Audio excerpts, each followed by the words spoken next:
Hello বন্ধুরা, এই যে দেখো জীবনে ফার্স্ট টাইম আমি চিড়ের পোলাও করব।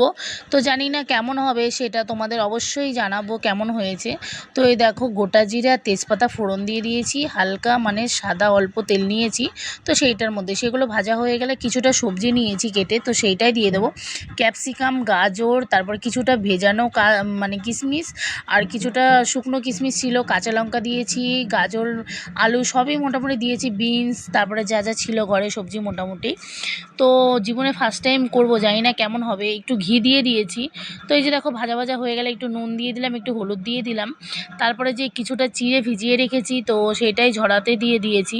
তো জলটা যখন ঝরে যাবে এটার মধ্যে দিয়ে দেবো। তো এই যে দেখো দিয়ে আমি এটা হালকা করে ভেজে নিলাম। সত্যি কথা বলছি, একটু ঘিও দিয়েছিলাম, সেটা তোমাদের আর বলা হয়নি। এত টেস্টি হয়েছে, এত টেস্টি হয়েছে। জীবনে ফার্স্ট টাইম চিড়ের পোলাও করেছি। দেখতে হয়তো অনেকটাই মানে কেমন হয়েছে, কিন্তু সত্যি সামনাসামনি খুবই টেস্টি হয়েছিল, দারুণ হয়েছিল, দারুণ, অসাধারণ যাকে বলে।